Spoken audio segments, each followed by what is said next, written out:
Parents को बच्चों को बहुत ज्यादा फोर्स नहीं करना चाहिए पढ़ाई के लिए, करो अच्छे डिपेंड नंबर। करता है, मतलब कई बार करना भी पड़ता है। बहुत ही अनफॉर्चुनेट है कि आपको आपके इंस्टाग्राम से जज किया जाए। आप कितने बड़े आदमी हो या कितने टैलेंटेड हो, आपके अरे यार कई लोग नहीं पोस्ट करते, कईयों के 50 फॉलोअर हैं, भाई नहीं पसंद है उसको, लेकिन उसका मतलब थोड़ी आदमी टैलेंटेड नहीं है। ऑन स्क्रीन फिल्में देख के लगता था यार वो बहुत स्ट्रिक्ट कैरेक्टर है या बहुत सख्त होते होंगे, और जब सामने से मिले और इंटरव्यू किया तो लगा यार अपोजिट है।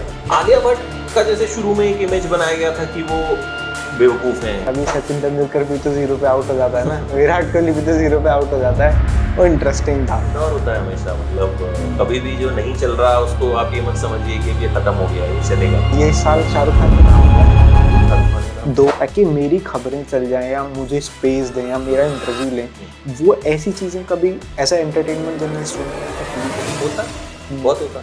अभी जो बॉलीवुड की फिल्में जैसे हमने देखा सुशांत सिंह राजपूत के जाने के बाद जो हालत हुई है बॉलीवुड इंडस्ट्री में, अभी तो फिल्में चल रही हैं जस्ट अभी कुछ समय से पहले, वरना जो बीच में एकदम ऐसे कहते थे बॉलीवुड खत्म हो रहा है, कंटेंट हो रहा है, कंटेंट नहीं था। साउथ वर्सेस बॉलीवुड की जो लड़ाई रहती है क्या इस टाइम? कोई लड़ाई नहीं। तो जितने बड़े हिट्स अभी पिछले कुछ सालों में साउथ ने हमें दी, बॉलीवुड नहीं दे पाया। तो घूमते बहुत है आप काम को लेके, जर्नलिस्ट होने का फायदा होता है। फायदा भी होता है यार, नुकसान भी होता है। कई बार आपके घर में कोई फंक्शन होता है, आपको जाना है तो अगर आप किसी को ग्रिल करने के मुद्दे से जाओगे ना, आप ग्रिल कर ही नहीं पाओगे। आप पहले उससे बोतल में तो उतारो। देखो आर्टिस्ट को भी पता है मुझे किसे कंटेंट देना है किसे नहीं देना, उसे अच्छे से पता है। आप पूछ लो कुछ भी, अगर उसे नहीं देना वो लेगा ही, उन्हें कोई लेना देना नहीं है। अरे मेरे पापा तो लग जाए तो पापा एंट्री करवा सकते हैं भाई, वहाँ सस्टेन नहीं करवा सकते पापा। जितने भी बॉलीवुड एक्टर्स के साथ आपने इंटरव्यू किया, सबसे ज्यादा कंफर्टेबल किसके साथ? क्या लगा कि कौन एक्टर बात करने में बहुत? मेरे साथ ना पता नहीं क्यों मैक्सिमम लोग एकदम कंफर्टेबल रहे। जो चलता था 24 घंटे 24 रिपोर्टर, अच्छा हाँ, जिसमें 24 लोग होते थे, एक एक करके करते थे। तो मैं उनके पास जाता था कि मेरे को पीटीसी से अबे अभी तो आए हो तुम।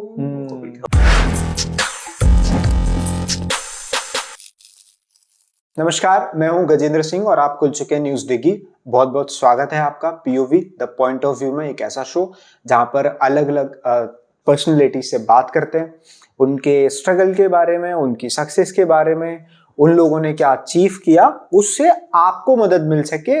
आप जिस फील्ड में बढ़ना चाहते हैं वो कहानियां हम आप तक पहुंचाते हैं। तो उसी कहानी में एक ऐसे शख्स आज मेरे साथ मौजूद हैं जो अक्सर खुद लोगों के इंटरव्यूज करते हैं और बड़े बड़े बॉलीवुड सेलिब्रिटीज के साथ इंटरव्यू करते हैं और उनके साथ बैठना, उनके साथ घूमना, वो सारी चीज़ें उनकी लाइफ का रूटीन है। लोगों को घूमना पसंद होता है और उनकी लाइफस्टाइल में घूमना है।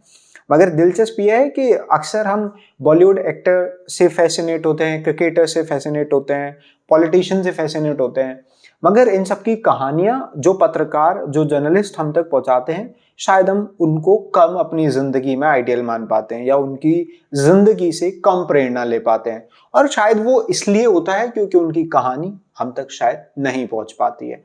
उनका स्ट्रगल, उन्होंने जो सीखा, वो लर्निंग्स शायद कभी हम तक पहुंचते ही नहीं है। इसीलिए आज हमने अपने शो पीओवी में एक जर्नलिस्ट को इन्वाइट किया, एक ऐसे जर्नलिस्ट जो एंटरटेनमेंट बीट पर काम करते हैं। बॉलीवुड फिल्में देखना, वेब सीरीजेस देखना आप सबको पसंद होता है, वो उनका काम है। और काम के जरिए कैसे उन्होंने इस इंडस्ट्री में अपना एक मुकाम हासिल किया है, आज उन सब के बारे में बात करेंगे। बहुत बहुत स्वागत है आपका पीओवी में। Thanks a lot. लोग अक्सर फिल्में एंटरटेनमेंट के लिए देखते हैं, मगर आप एंटरटेनमेंट के साथ काम करते हैं, काम देखते हैं, मतलब काम ही है वो बेसिकली। तो काम के साथ एंटरटेनमेंट या एंटरटेनमेंट में काम, कैसे देखते हैं इस चीज को? अभी जैसे मैंने एनिमल देखी, हाँ, सुबह 7 बजे का शो था, मेरे घर से 25 किलोमीटर दूर। अच्छा, तो 5 बजे उठा। मतलब सुबह 5 बजे जबरदस्ती नींद खोल के जब आप जाते हो ना, तो वो एंटरटेनमेंट तो नहीं होता। सबको लगता है आपके तो बड़े मजे हैं कि आप तो सारी फिल्में देखने को मिलती हैं, बट जब आप काम की तरह देखते हो ना, तो फिर वो आपके लिए काम ही होता है, क्योंकि उसमें प्रेशर होता है। जैसी फिल्म खत्म होगी आपको रिव्यू डालना है, ठीक है, सबसे पहले डलना चाहिए, सबसे जल्दी डलना चाहिए, ठीक है, सबसे सटीक होना चाहिए। तो ये एक तरह से हमारा काम होता है। हाँ ठीक है, एंटरटेनमेंट इसका हिस्सा है, बट आई थिंक हम शायद उस तरह से फिल्म एंजॉय नहीं करते जिस तरह से हम लोग करते हैं। मतलब अगर काम ना हो तो 7 बजे का शो कौन ही देख रहा है? तो कौन ही देखेगा? आराम कोई भी नहीं देखेगा। फिर तो आप आराम से देखोगे ना, आराम से उठोगे, जब आपका मन करेगा तब देखोगे। और फिल्म के बाद आपका मन करेगा घूमने जाना है, यहाँ फिल्म के बाद तो प्रेशर ये होता है से बाहर निकलो, ऑफिस पहुंचो, आपको रिव्यू शूट करना है। तो ठीक है, मतलब काम ही है, बट काम में उसका हिस्सा है और लोगों को लगता है आप तो बड़ा घूमते हो, बट वो घूमना एक्चुअली में हमारे काम का हिस्सा है। हाँ, नौकरी ऐसी है कि उसमें घूमना पड़ जाता है कई बार, बट कई बार क्या होता है ना, बहुत पेनफुल भी होता है। जैसे मैंने पवन सिंह का इंटरव्यू किया। पवन सिंह भोजपुरी के जाने माने, वो इंटरव्यूज नहीं देते हैं, तो उन्होंने मुझे बुलाया लखनऊ, क्या ये लखनऊ में इंटरव्यू करेंगे। मैं आज इंटरव्यू करना था, मैं पहुंच गया, अगले दिन मुझे वापस आना था, हमारी ट्रेन बुक थी। उस दिन उनका शूट कैंसिल हो गया, तो वो इंटरव्यू हो नहीं पाया। मैंने अपनी ट्रेन चेंज करवाई। उसके अगले दिन मैं सेट पे गया, बाकी सारे इंटरव्यूज हो गए। बोले भैया आज मूड नहीं है, कल करते हैं। मैंने कहा मैं एक बार ट्रेन कैंसिल करवा चुका हूँ, कल फिर नहीं, कल पक्का करेंगे। मैंने कहा 2 बजे मेरी ट्रेन है, आप सुबह दे देंगे? कह रहे हाँ सुबह करेंगे। हम सुबह 7 बजे से उनके होटल पहुंच गए, इंतजार कर रहे हैं 2 बज गए।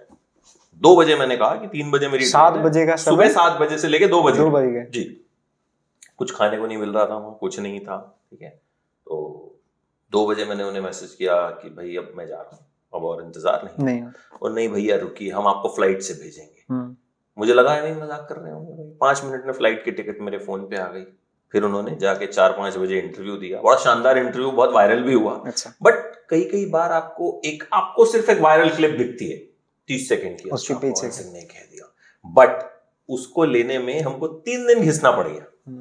तो ये भी होता है। तो बट होता क्या है कि वो एक तस्वीर सिर्फ आपको नजर आती है कि अच्छा सलमान खान के साथ, बट उसके पीछे बहुत कुछ होता है जो शायद लोगों को पता नहीं होता। शायद जर्नलिस्ट का तो बिल्कुल भी नहीं पता है, नहीं पता, क्योंकि कब एक तो पत्रकार करते भी नहीं है बात अपनी पर्सनल जिंदगी, अपने स्ट्रगल के बारे में कम करते हैं। मुझे ऐसा लगता है ना कि हमारे स्ट्रगल में किसी का क्या ही इंटरेस्ट होगा।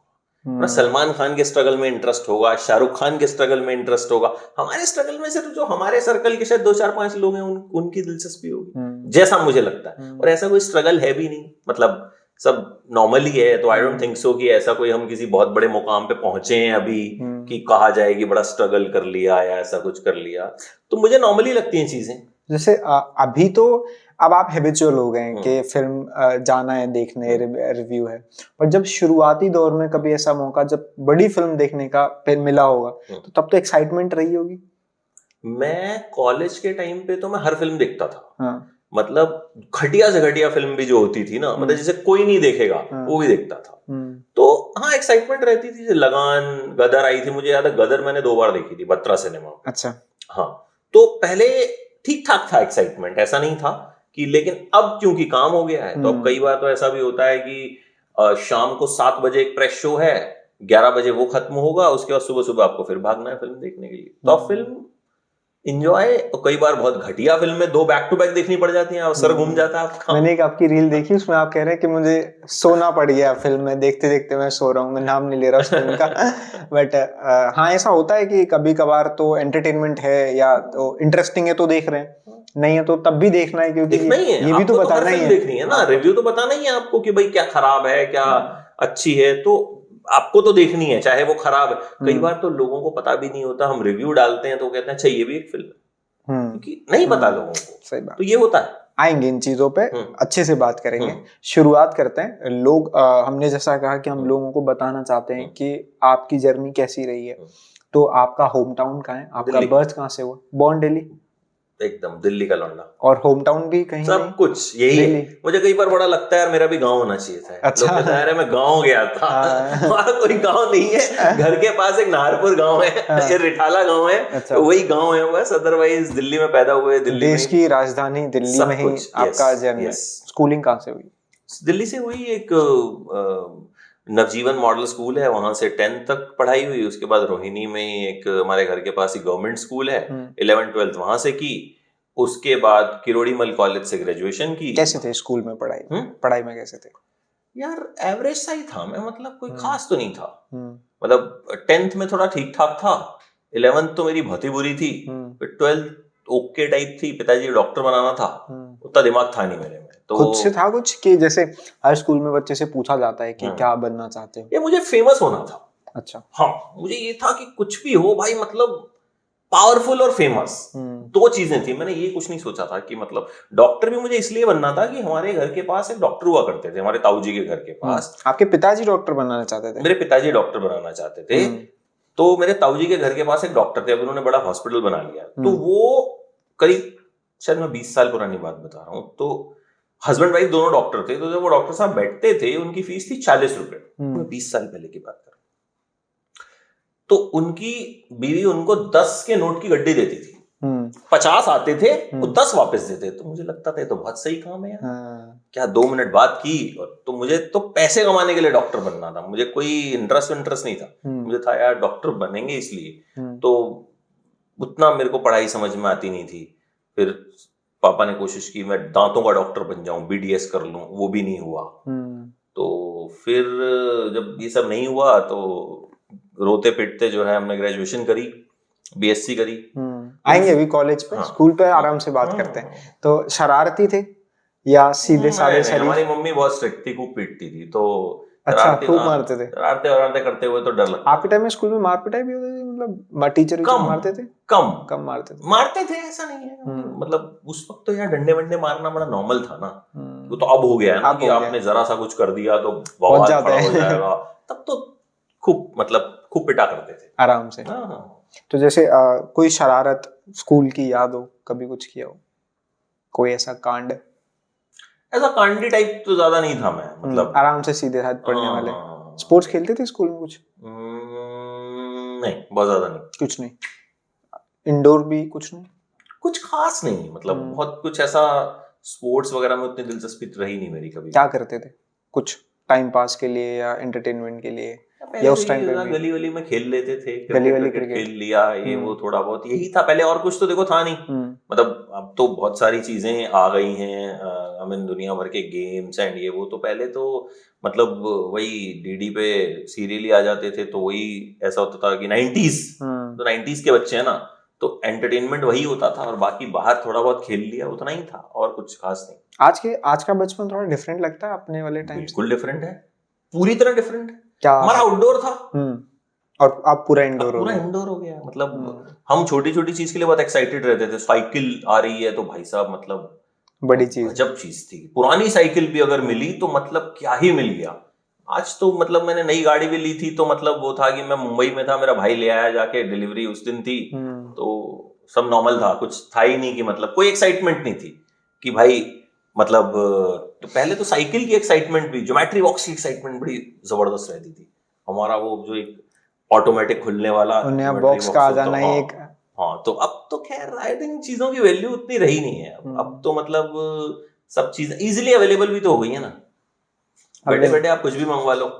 और बच्चा फोन को भी ज्यादा एक्सेस करने लग गया है, तो मतलब वो तो बहुत बुरी लत है यार। मेरी भी है, सबकी है, आपकी भी होगी कहीं ना कहीं। बचपन में ये चीज होना बिल्कुल, जब आप बिल्कुल अपना बचपन बाहर बिता सकते हैं, खेल सकते हैं, बहुत सारी चीजें कर सकते हैं, उस समय आप सिर्फ शॉर्ट्स या रील्स पे। हम जब बड़े हो रहे थे तो फोन था ही नहीं। हाँ? मुझे याद है कि जब मैं कॉलेज में पहुंचा था तब फोन आए थे, और तब इनकमिंग के भी पैसे हुआ करते थे। वो बड़े बड़े से फोन थे।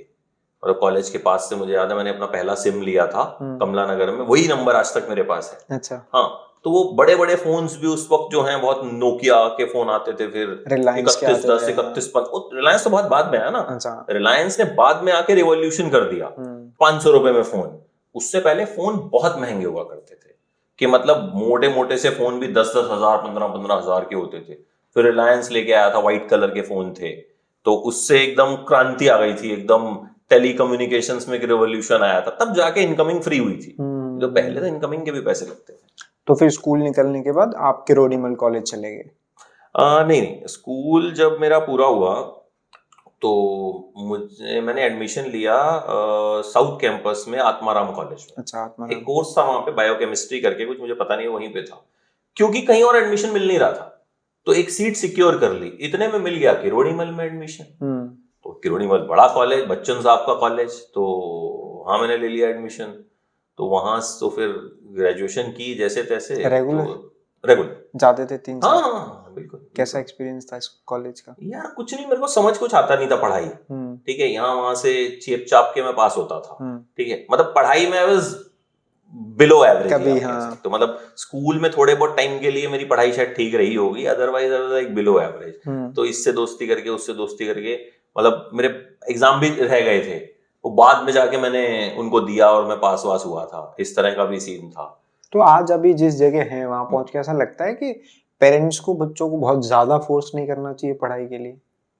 करो वो अच्छे डिपेंड करता है, मतलब कई बार करना भी पड़ता है कि भाई कुछ तो करेंगे, मतलब पढ़ाई तो जरूरी है ना। अगर मान लो कई बार क्या होता है, बच्चे थोड़े से ऐसे होते हैं कि अगर उन्हें फोर्स कर दो तो पढ़ लेते हैं, लेकिन कई मतलब अपने आप भी करते हैं और कई फोर्स करने के बाद भी नहीं करते हैं। तो मुझे लगता है वो बच्चों पर डिपेंड करता है कि बच्चा किस तरह का है। हाँ, मेरा ये मानना है कि अगर उसका इंटरेस्ट है, अगर आप उसे वो काम करने दोगे तो वो उसमें शानदार करेगा। मतलब भले ही वो कहे मुझे कारपेंटर बनना है, तो वो कमाल का कारपेंटर बनेगा अगर उसकी उसमें दिलचस्पी है। बनने दो, ये कर देना चाहिए, क्योंकि जो जबरदस्ती हम थोपते हैं ना, वो कभी नहीं करना चाहिए, क्योंकि जिसमें उसका इंटरेस्ट है अगर वो काम करेगा तो आई थिंक वो ज्यादा सक्सेस उसको मिलेगी। तो किरोड़ी मिल में गए आप, डीयू में गए, वहाँ पॉलिटिक्स से भी टच होता है लाइफ? बिल्कुल, टोटली नॉन पॉलिटिकल पर्सन। अच्छा, बिल्कुल। कॉलेज वाले पॉलिटिक्स डीयू वाला कुछ नहीं होता? कुछ नहीं, वो इलेक्शन होते थे, उसमें हमको जब हम फर्स्ट ईयर में थे तो कैंपेनिंग में लगा देते थे हमको। अच्छा। तो बस उतना ही था और कोई वास्ता नहीं है। डीयू की पॉलिटिक्स, स्टूडेंट पॉलिटिक्स बहुत फेमस रहती है, चर्चा में रहती है अक्सर रहती है, बट मेरा पॉलिटिक्स में इंटरेस्ट था नहीं बिल्कुल भी। तो मतलब उतना ही था कि वो जितने लोग थे वो सब जानते थे, दैट्स इट। तो हमें ये उम्मीद भी नहीं करनी चाहिए कि डीयू का हर बच्चा पॉलिटिक्स में इंटरेस्ट होता होगा, वहाँ इलेक्शन में इन्वॉल्व होता होगा। बहुत कम बच्चे इंटरेस्टेड होते हैं। अच्छा, जो फैक्ट है। नहीं, आप वहां से कॉलेज से हैं इसलिए मैं बात कर रहा हूँ। नहीं, ऐसा नहीं है, मैक्सिमम बच्चों को कोई इंटरेस्ट नहीं होता पॉलिटिक्स में। और जब वो पॉलिटिशियन टाइप के स्टूडेंट आते भी हैं तो इरिटेशन होती है, ये क्या मतलब आके फालतू का ज्ञान दे रहे हैं, ये सब कर रहे हैं। ज्यादातर की दिलचस्पी नहीं है पॉलिटिक्स में, मैं आपको बता दूं। कॉलेज में जब थे तो कोई क्लेरिफिकेशन मिला कि क्या करना है करियर में, या कोई प्रेशर या स्ट्रेस जैसी कोई चीज फील होती थी? मुझे कुछ उस वक्त क्लियर नहीं था कि क्या करूंगा क्या नहीं करूंगा।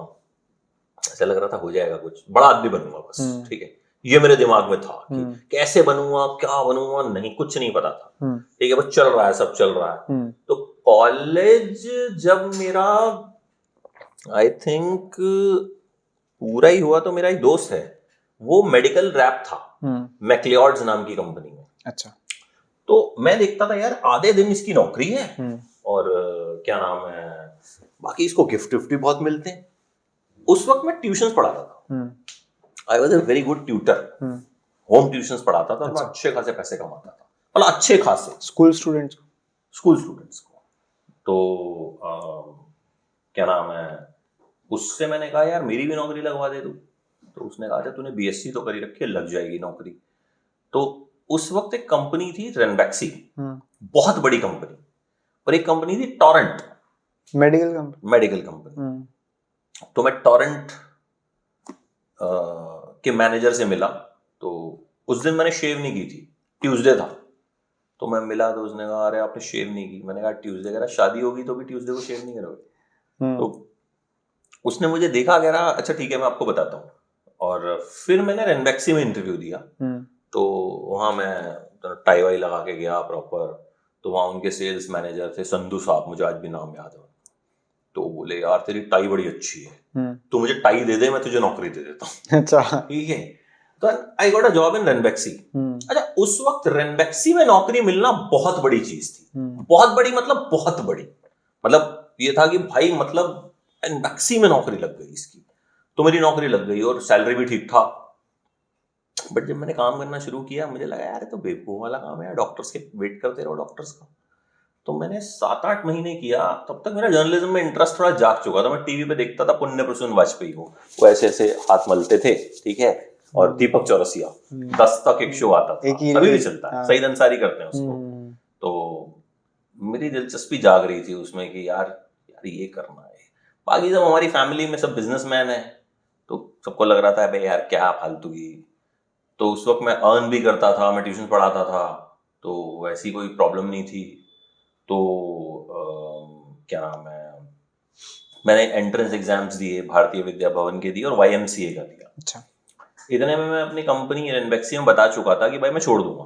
मुझे कह रहे यार हम तो आपको प्रमोट करने की सोच रहे हैं और आप छोड़ रहे हो। मैंने यार मेरे को ये समझ में नहीं आ रहा कि, तो मैंने एंट्रेंस दिए, तो सिलेक्शन से पहले ही मैंने नौकरी छोड़ दी। मतलब न्यूज में सिलेक्शन नहीं हुआ था? एंट्रेंस एग्जाम दिया। अच्छा, एंट्रेंस में सिलेक्शन नहीं हुआ था। एंट्रेंस में अभी सिलेक्शन का रिजल्ट नहीं आया था, लेकिन मैंने नौकरी छोड़ दी कि भाई नहीं करनी है, ठीक है। देन मेरा भारतीय YMCA में भी सिलेक्शन हो गया, भारतीय विद्या भवन में भी हो गया, तो मैंने भारतीय विद्या भवन चूज किया। फिर भारतीय विद्या भवन से कोर्स किया, जर्नलिज्म का कोर्स किया, फिर आगे बढ़े जैसे तैसे। तो वहाँ जर्नलिज्म जब सीख रहे थे, कोई है चैलेंज दिमाग में याद कि क्या फेस कर रहे थे? वहाँ पे ना एक बड़ी अच्छी चीज है भारतीय विद्या भवन में, वो ना आपको ना 7-8 दिन के लिए एक टूर पे लेके जाते हैं ऋषिकेश। अच्छा। हर दिन आपको एक नया प्रोजेक्ट करना होता है। किसी दिन आपको एक शॉर्ट फिल्म बनानी होती है, किसी दिन आपको एक न्यूज बुलेटिन बनाना होता है, किसी दिन आपको एक डॉक्यूमेंट्री बनानी होती है। वो ग्रुप्स बनाते हैं, 8-10 स्टूडेंट्स का ग्रुप होता है, और जैसे मान लो उनके पास 100 स्टूडेंट्स हैं, 100 के 100 को ले जाएंगे और 10-10 के 10 ग्रुप बना देंगे, ठीक है। और 10 दिन है, आज आपको ये बनाना, आज आपको ये बनाना, आज आपको ये बनाना, आज आपको ये बनाना। कॉलेज का आपको एक किस्सा बताता हूँ जो मेरा मतलब मेरी जिंदगी का सबसे बड़ा एक असाइनमेंट, भारतीय विद्या भवन असाइनमेंट एक हमें मिला कि एक सेलिब्रिटी का इंटरव्यू करना है, ठीक है। जैसे आजकल कॉलेजेस में होता है ना कि आप एक सेलिब्रिटी लाइनअप कीजिए और उसका इंटरव्यू कीजिए, ठीक। तो हम 5 लोगों का ग्रुप था, तो उसमें एक लड़की थी जिसका कहना था कि भाई मेरे पापा जो हैं वो कुछ क्रिकेटर्स को जानते हैं, दिल्ली रणजी टीम के क्रिकेटर्स को, तो 2 क्रिकेटर्स आ जाएंगे। तो एंकर मैं ही था, मतलब ये शुरू से था कि मैं जिस तरह से बोलता था कि भाई ये कुछ करेगा आगे जाके, कॉलेज में सबको लगता था कि जिस तरह का मेरा बोलने का तरीका था या क्या था कि हाँ भैया एंकर बन जाएगा आगे जाके। तो 2 क्रिकेटर्स को हमने लाइनअप कर लिया, स्टूडियो बुक हो गया, और उस दिन सुबह फोन आया कि वो दोनों तो नहीं आ पाएंगे। अच्छा। वो कह रहे हैं कि हम 2 नए लड़के भेज देते हैं, वो आ जाएंगे। तो हम बड़े डिसअपॉइंट हुए, लेकिन अब असाइनमेंट था तो हमें लगा कि यार ठीक है, मतलब 5 नंबर नहीं मिलेंगे तो 1-2 कुछ तो मिलेगा, और ना भी मिले करके तो देना है। तो भाई हमने बड़े मरे हुए मन से उन दोनों क्रिकेटर्स का इंटरव्यू कर लिया, ठीक है। बात खत्म, कॉलेज निपटा, उस पर बाद में बात करेंगे कि उसके बाद नौकरी कैसे मिली। 3-4 साल बाद टीम इंडिया ने अंडर 19 वर्ल्ड कप जीता। मैंने देखा ये तो वही लौंडा है जिसका मैंने इंटरव्यू किया था, वो विराट कोहली। तो विराट कोहली का जो फर्स्ट इंटरव्यू था वो मैंने लिया था, और मतलब उस वक्त विराट कोहली को भी नहीं पता था कि वो विराट कोहली बनेंगे। तो ये उस कॉलेज में सबसे मशहूर किस्सा है कि भाई हाँ यहाँ पे विराट कोहली का इंटरव्यू हुआ था। सो कई बार आपको पता ही चलता कौन आदमी जो आपके साथ बैठा है वो कहाँ का कहाँ पहुंच जाए। तो दोनों क्रिकेटर्स थे, दूसरा वाला शायद कुछ खास नहीं बन पाया बेचारा, बट विराट कोहली आज शायद द ग्रेटेस्ट क्रिकेटर है। ये बात शायद काफी डीप हो जाती है, बट अक्सर ऐसे लोग जिंदगी में जुड़ते हैं और आपके जर्नी के दौरान मिलते हैं, जाते हैं, जो हमें शायद सिखाते भी हैं और हमारी जिंदगी का टर्निंग पॉइंट भी बन जाते हैं। जैसे मैंने वो वीडियो देखा है आपका जो इंटरव्यू, हाँ देखा है वो मैंने, तो उसमें विराट को देखते हैं तो मतलब उस समय वो यंग क्रिकेटर ही रणजी खेलते थे, 15-16 साल में, तो रणजी खेलते थे। मतलब वही है कि उस टाइम आपको डिसअपॉइंटमेंट हुआ कि यंग लड़के भेज दिए हैं, बट आज वो कितना बड़ा सितारा है ये हिंदुस्तान जानता है, आप जानते हैं, मैं जानता हूँ। तो ऐसी चीजें शायद कभी कभी जब हमें कंफर्ट जोन के बाहर या डिसअपॉइंटमेंट भी देती है, हो सकता है कि उसका प्लान कुछ और बड़ा हो। तो मुझे ऐसा लगता है कि इस चीज को हमें ऐसे लेना चाहिए कि ठीक है, करो, काम करने से मतलब होना चाहिए, ज्यादा ना सोचो, आगे जो है वो हो ही जाता है। तो कभी उस इंटरव्यू के बाद कभी मिले विराट कोहली से? विराट से नहीं मिला, आज तक नहीं मिला। कभी मिलेंगे तो उनको बताएंगे। हाँ मिलूंगा, जरूर बताऊंगा। मैंने उनको इंटरव्यू भेजा, टैग किया, अनुष्का को भेजा, ठीक है, वो सब तो था क्योंकि ठीक है हम थोड़ा हमारी बॉलीवुड में जान पहचान हो गई तो हमने चलो ठीक है भेज दिया, लेकिन कभी उनसे मिल के अभी उस इंटरव्यू पे मेरी बातचीत कभी नहीं हुई। होगी तो 100% अनुष्का नहीं आई कभी इंटरव्यू के लिए? नहीं, आज तक अनुष्का। अच्छा, उनकी फिल्में भी तो अभी कम थोड़ी आ रही हैं। हाँ, और विराट से शादी करने के बाद वो थोड़ा इंटरव्यूज वगैरह कम भी देती हैं। आई थिंक वो इंटरव्यूज दिए हुए उनको बहुत टाइम हो गया होगा। तो अनुष्का से भी बाई चांस कभी बातचीत करने का मौका मिला नहीं, तो मिलेगा तो जरूर बताऊंगा। जरूर बताएंगे। फिर ये एक टर्निंग पॉइंट था आपके लिए, मतलब जब आपको भारतीय विद्या भवन में ये चीज करने को मिला, फिर उसके बाद आपका कैंपस प्लेसमेंट हुआ? नहीं, उसके बाद media is a tough industry. Media में नौकरी मिलना, अखबार में तो निकलती नहीं है, तो लोग परेशान रहते हैं कि भाई नौकरी कैसे मिले कैसे नहीं मिले। मुझे कोर्स खत्म होते होते ये एहसास हो गया था कि नौकरी तो नहीं मिलेगी, तो मैंने कॉल सेंटर की ट्रेनिंग लेनी शुरू कर दी। कॉल सेंटर की ट्रेनिंग लेनी शुरू की। अच्छा, वहां भी I was a bright student, क्योंकि कम्युनिकेशन स्किल्स की बात थी, और कम्युनिकेशन स्किल्स भगवान ने ठीक ठाक दिए। ठीक है, तो वहां पे फिर कॉल सेंटर्स के लिए नौकरी के इंटरव्यूज देने शुरू किए। मुझे लग गया था कि कुछ होना जाना है नहीं यहाँ पे। इतने में भारतीय विद्या भवन का कैंपस प्लेसमेंट हुआ। उसका जो टेस्ट था वो किरोड़ीमल कॉलेज में हुआ। मैंने वो टेस्ट दिया। जब मैंने टेस्ट दिया तो मैंने देखा यार यहाँ तो बहुत बड़े बड़े लोग आए हुए, बड़ी बड़ी गाड़ियों में लड़कियां आ रही हैं, लड़कियां भी एकदम हीरोइन टाइप की हैं। ठीक है, और उतर रही हैं, और जो टेस्ट लेने वाले हैं उनके गले मिल रही हैं, ये है। मैंने कहा भाई ये तो सब जान पहचान का खेल है यार, हमको तो ऐसे ही बुलाया यहाँ पे।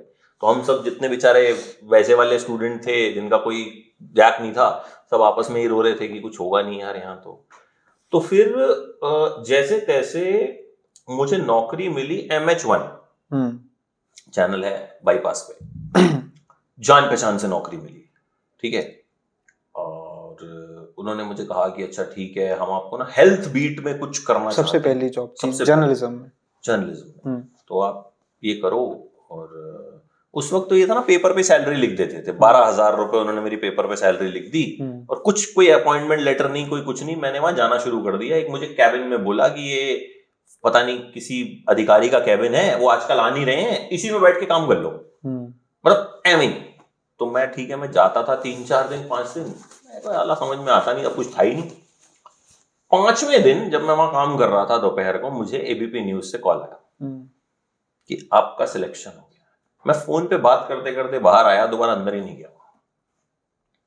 तो मैंने फोन करके बोला, मैंने कहा सर मेरा ABP में हो गया। He was also very happy कि चलो ठीक है भाई।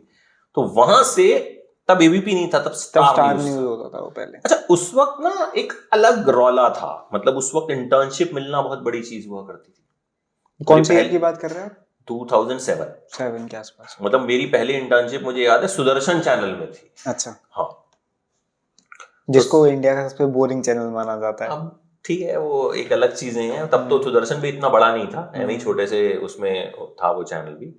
तो स्टार न्यूज में मेरा सिलेक्शन हुआ। उस वक्त तो ऐसा लगता था कि स्टार न्यूज के सिर्फ अंदर जाके एक बार देखने दें चैनल है कैसा, तो भी भाई साहब बड़ी बात होगी। तो बस वहां से फिर शुरुआत हुई 2007 में। एज अ क्या एंट्री किया आपने? ट्रेनिंग एज अ ट्रेनी लेते थे वो, और हमें बड़ी खुशी हुई।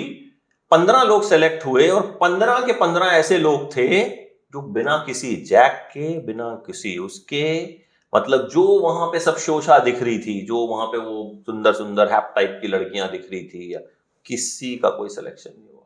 सब एकदम नॉर्मल बच्चे, मिडिल क्लास फैमिलीज के, उन सबको एज अ ट्रेनिंग लिया। हम जॉब पे बात कर रहे हैं और आप जर्नलिस्ट हैं। इस इंटरव्यू को बहुत सारे जर्नलिज्म के स्टूडेंट्स देखेंगे, तो ये एक बड़ा चैलेंज रहता है कि जब आप जर्नलिज्म कर रहे हैं, ठीक है, तो क्योंकि मैं इसलिए भी ये कह रहा हूँ क्योंकि जब मेरी पहली इंटर्नशिप लगी तो दैनिक जागरण आगरा में मैंने इंटर्नशिप की, और मैं इंटरव्यू के लिए गया, और वहाँ के एडिटर थे, उनसे मैं कैबिन में एंटर करता हूँ, इंटरव्यू शुरू होता है, और वो इंटरव्यू मुझे आज भी याद है 65 मिनट के आसपास चला। और मतलब वो बार बार बहुत लंबा डिस्कशन हुआ, बहुत सारी चीजें पूछी, और एक चीज पे आ रहे, क्यों आ रहे हो जर्नलिज्म में? यहाँ तो पैसा ही नहीं है, यहाँ पे तो जॉब्स ही नहीं है, मत आओ, मैं बोल रहा हूँ पैसा है ही नहीं, कुछ और कर लो। तो अब मैं तो स्टूडेंट था, मैं तो मोटिवेट था कि जर्नलिस्ट बनेंगे, जर्नलिज्म करना है, पहला साल है, और मैंने कॉलेज भी टॉप किया था, I was good in academics, तो सारी चीजें चल रही थी बढ़िया। मैंने कहा इनको क्या प्रॉब्लम हो रही है मुझसे, मैं कहा क्यों नहीं आने देना चाहते? मैं तो उस टाइम स्टूडेंट हूँ तो ऐसा ही सोचूंगा ना, तो मुझे लग रहा है कि कुछ है। मैंने कहा पता नहीं क्या है। वो बात अलग है कि उन्होंने फाइनल कर लिया और इंटर्नशिप मुझे मिल गई। तो मैं ऐसा हूँ कि शायद जर्नलिज्म वाले लोगों को भी ये बात पता है कि यहाँ जॉब्स कम है, या पैसा शुरुआती दौर में तो बिल्कुल भी नहीं है। तो जब स्टूडेंट्स जर्नलिज्म कर रहे होते हैं, 3 साल की डिग्री कर रहे होते हैं, तो उनको टेंशन होने लगती है। क्या लगता है क्या स्किल्स उनको अपने अंदर लानी चाहिए जब वो जर्नलिज्म कर रहे हैं, और डरना चाहिए नहीं चाहिए, कॉन्टेक्ट के बेसिस पे जाना चाहिए, क्या क्या टिप्स देंगे मतलब उनको बेसिकली इंडस्ट्री में घुसने के लिए? यार ये जो इंडस्ट्री है ना, मतलब वो छोटी इंडस्ट्री है, नौकरियां बहुत कम है, कैंडिडेट्स बहुत ज्यादा, हर गली के कोने पे जो है वो मीडिया इंस्टीट्यूट्स खुल गए हैं। और वो सीधे क्या कहते हैं, हम आपको प्लेसमेंट देंगे, हम आपको एंकर बना देंगे, ठीक है, और प्लेसमेंट करवा भी देते हैं, किसी राजस्थान के अखबार में करा देंगे 5,000 रुपए में, कहेंगे हमने तो अपना प्रॉमिस पूरा कर दिया। दूसरी बात, जो बच्चे होते हैं ना, वो सीधे या तो एंकर बनना चाहते हैं कि मैं सीधे जाऊं, नमस्कार आप देख रहे हैं एबीपी न्यूज, या उन्हें रिपोर्टर बनना है, ठीक है। लेकिन चैनल में एंकर 10-12 ही होते हैं, रिपोर्टर भी 10-12 ही होते हैं, उसके पीछे 50 लोग और भी होते हैं। तो एक तो आप क्यों आना चाहते हो? ज्यादातर लोग सिर्फ इसलिए आना चाहते हैं कि भाई मतलब कैमरे के आगे हम चमक है, ठीक है। और बहुत से उनमें से लोगों में वो टैलेंट नहीं होता। आपको ये भी समझना पड़ेगा, अगर सिर्फ आप अच्छे दिखते हो, कोई लड़की है भाई सुंदर दिखती है, अब वो अपनी एटीट्यूड में कि मतलब मैं तो कैमरे के आगे खड़ी हो गई तो आग ही लग जाएगी, जैसी मुंह खोलती है सारी आग बुझ जाती है। बिल्कुल सही, ये होता है, ये बिल्कुल सही कह रहे हैं। कई लौंडे होंगे, अब एक आया, एक बार हम एंकरिंग कर रहे थे भाई, एकदम डोले शोले, ये वो बार बार अपने वहां पे मतलब हीरो से ज्यादा वो खुद को समझ रहा था कि वो, अब जैसी इंटरव्यू करने की बारी, अरे सर कुछ बताओ ना, क्या पूछूं इससे। तो ये सिर्फ आपके अच्छे लुक्स, अच्छी पर्सनालिटी से कुछ नहीं होता, आपके अंदर कुछ होना चाहिए। अब प्रॉब्लम ये है कि लोग पढ़ते ही नहीं आजकल, वो सीधे आ जाएंगे, अब आप उनसे 2 सवाल पूछ लो, कोई बता ही नहीं पाएगा, ठीक है। आप एक काम दोगे, सर मुझे तो 6 बजे जाना है, मेरे घर के आगे तो मेट्रो नहीं, भाई अगर उसको पार्टी करनी होगी ना, पूरी रात पार्टी करेगा वो, चाहे वो लड़का हो या लड़की। जैसे ही आप बोल दोगे कि भाई अब मेरे पास इंटर्नशिप के लिए बच्चे आते हैं, सर शिफ्ट क्या होगी, सर छुट्टी कब मिलेगी, वो सबसे पहले ये पूछते हैं। जब हम करते थे तो हम ये पूछते ही नहीं थे, हमें बताया जाता था ना अगर कि इस दिन छुट्टी होगी तो होता था, बट तो वो डेडिकेशन नहीं, इस बात से मैं सहमत हूँ, क्योंकि जब जैसे मेरा होम टाउन मथुरा है, मेरी जब पहली इंटर्नशिप दैनिक जागरण जिसके बारे में बता रहा हूँ आगरा लगी, तो मेरे घर से 60 किलोमीटर दूर है। सुबह 60 किलोमीटर जाना और शाम को 60 किलोमीटर आना, 120 किलोमीटर का ट्रेवल होता था, एंड वो मुझे 0 रुपए पे कर रहे थे। उसके बावजूद मैंने 2 महीने इंटर्नशिप की, क्योंकि मेरा पर्पस लर्न करना था। सुदर्शन में मैंने किया था, नोएडा में सुदर्शन, और मैं रहता रोहिणी में था, नाइट शिफ्ट मैं करता। अभी आज की डेट में क्या है कि अब मेरे पास अभी कुछ इंटर्न्स थे, ठीक है, मेरे पास नौकरी थी, मैं उन्हें नौकरी दे सकता था, मुझे उन 8-10 में से किसी ने भी ये रीजन ही नहीं दिया कि मैं उन्हें रख लूं। ये प्रॉब्लम है। आप अपना स्पेस खुद क्रिएट कर दें, बिल्कुल, ठीक है, आपको हमने काम करने का मौका दिया, आप अपनी नीड ऐसी क्रिएट कर दो कि सामने वाला मजबूर हो जाए कि इसके बिना तो काम होगा ही नहीं भाई, ये चला गया तो क्या होगा। तो सबसे पहले आपको स्किल्स डेवलप करने पड़ेंगे, कॉन्टेक्स्ट ये सब बाद में आता है, कॉन्टेक्स्ट से आपकी एंट्री तो हो जाएगी, लेकिन भाई अगर काम ही नहीं करोगे वहां जाके, या आप कुछ दिखा, क्योंकि आज की डेट में इतने क्रिएटर्स आ गए हैं, इतनी डिफरेंट तरह का कंटेंट बन रहा है। अब मैं जो जिन लोगों के साथ काम करता हूं वो सब जेन जी बोलते हैं, ठीक है, सब कोई 20 साल का है, कोई 25 साल का है, कोई 22 साल का है, बट जब मैं उनके साथ बैठ के आइडियाज डिस्कस करता हूं ना, उन्हें कुछ नहीं पता होता। मतलब मैं उन्हें कहता हूं तुमसे ज्यादा यंग तो मैं हूं, मतलब आइडियाज उनमें कोई जोश ही नहीं है। अरे सर सुबह तो वो कैसे उठेंगे, हम सर सुबह कैसे जाएंगे। अबे भाई मतलब अगर आप सुबह भी नहीं उठ सकते, आप शाम को भी नहीं रुक सकते, आप मीडिया लाइन में क्यों आए हो? ये आज की डेट में 95% जो बच्चे आ रहे हैं ना, उनके साथ प्रॉब्लम है। हमारे फिल्म सिटी में कई कॉलेजेस हैं जहां मतलब कई रईसों के बच्चे भी आते हैं। अब वो आते हैं अपना टशन में घूमते हैं, सुट्टे उट्टे मारते हैं, मतलब उन्हें कोई लेना देना नहीं है। अरे मेरे पापा तो वहां पे हैं, लग जाएगी, तो पापा एंट्री करवा सकते हैं भाई, वहां सस्टेन नहीं करवा सकते पापा। तो ये होता है। अब एक बहुत टाइम पहले की बात है, एक बंदे ने इंटर्नशिप की, एक लड़के ने, उसके पिताजी कहीं किसी बड़ी कंपनी में बड़ी पोस्ट पे थे, ठीक है, तो वो हद लेवल का एकदम होता ना बदमाश लौंडा, वैसा था भाई। वो आए ही ना, काम ही ना करे, ये वो, तो उसका सर्टिफिकेट हमने रोक दिया कि भाई जब तू कुछ कर ही नहीं रहा तो क्यों सर्टिफिकेट दे। ऑब्वियस। अब उसने कहां से फोन नहीं करवा दिया कि मतलब दिलवा दीजिए, उसके पिताजी ने फोन कर लिया, पिताजी के पिताजी ने फोन कर लिया, अल्टीमेटली हमने नहीं दिया कि नहीं देंगे भाई, दिस इज चीटिंग। और क्या, आपके पिताजी अगर इन्फ्लुएंशियल आदमी हैं, आप उसका फायदा तो मत उठाओ। और ये प्रॉब्लम आज की जनरेशन में बहुत ज्यादा है कि they don't want to work, they just want the glamour part of it. अब आप इंटरव्यूज करते हो, आपके साथ काम करना है, मैंने कहा मैं इंटरव्यू करता हूं, इसमें मेरे साथ काम तुम्हें क्यों करना? दे जस्ट सी कि भाई अच्छा ठीक है, इनके साथ काम करेंगे ना, हम करीना कपूर से मिल लेंगे, हम इससे मिल लेंगे, हम ये रील बना लेंगे, हम वो रील बना लेंगे, बट फोटो खींच लेंगे। फोटो खींचने के लिए आजकल लोग, मैं कहूं तो जर्नलिज्म में ज्यादा आना चाहते हैं, सीरियसनेस है नहीं, तो मौका अगर मिलता भी है ना कईयों को, वो नहीं कर पाते। ये सबसे बड़ी प्रॉब्लम है। और नौकरियां तो यार कम है ही, अगर कंपटीशन ज्यादा होगा, एक नौकरी है 10,000 बच्चे हैं, तो आपको तभी लिया जाएगा जब आप में कुछ एक्स्ट्रा दिखाओगे आप, वो बहुत कम लोगों में। नहीं, आप ये बात से मैं काफी सहमत हूँ, क्योंकि यहाँ पे भी बहुत लोग इंटरव्यूज के लिए आते हैं, जर्नलिज्म 3 साल पढ़ के आ रहे हैं, और एक सवाल छोटा सा कि आपको पता है बीट क्या होती है? सर ये तो पढ़ाया ही नहीं हमें। तो मुझे ऐसा लगता है कि 3 साल में आप ये नहीं समझे कि बीट वर्ड कहाँ यूज होता है जर्नलिज्म में। मैं पूछता हूँ आप कौन सी बीट पे काम करना चाहते हैं, कहाँ आपका इंटरेस्ट है?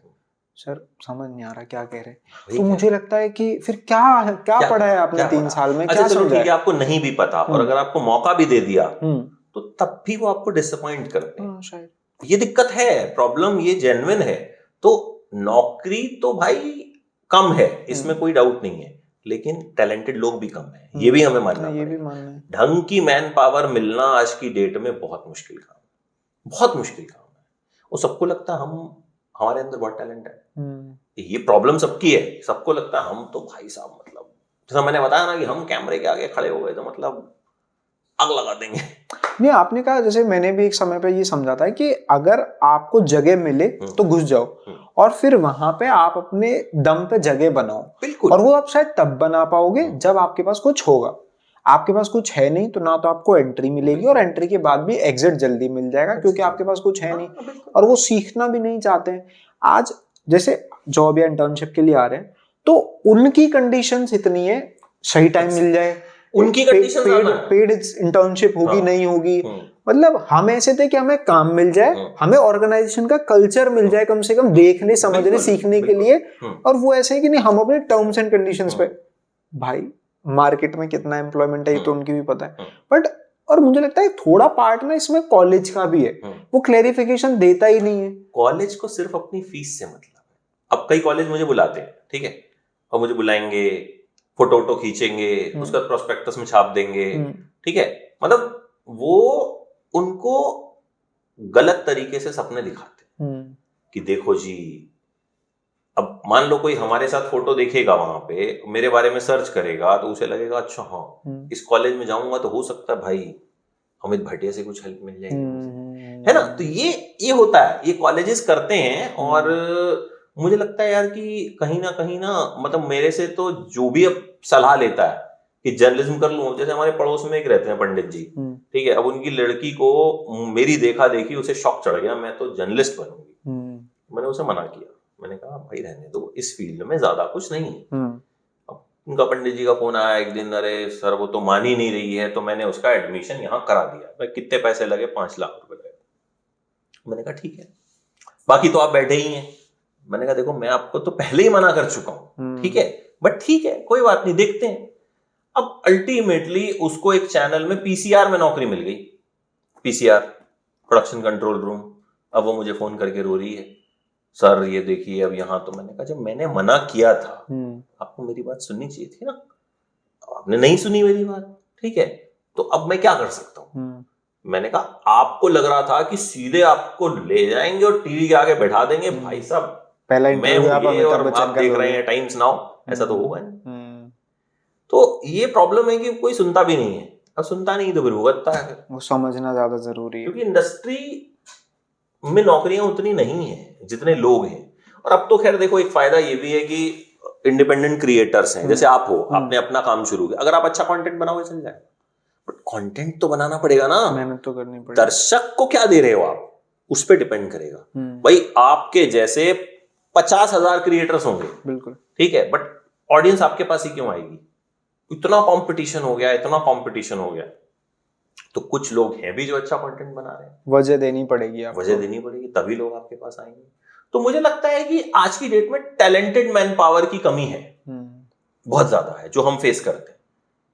भीड़ है, सिर है, दिमाग नहीं है, ये एक प्रॉब्लम है। और उसके लिए आप ये दोष नहीं दे सकते कि भाई मेरी तो जान पहचान नहीं थी इसलिए मुझे नौकरी नहीं मिली। भाई जान पहचान भी तभी काम आएगी जब आपके अंदर कुछ होगा। तो ये तो ऐसा होता है। और इंसान को मतलब मुझे लगता है उसको सोशल होना, कॉन्टेक्स्ट बनाना, फील्ड पे जाना, आप बिलीव नहीं करोगे, रिज्यूम्स आते हैं, लोग बोलते हैं हमें रिपोर्टिंग करनी है, मैंने कहा ओके, वर्क फ्रॉम होम मिल सकता है।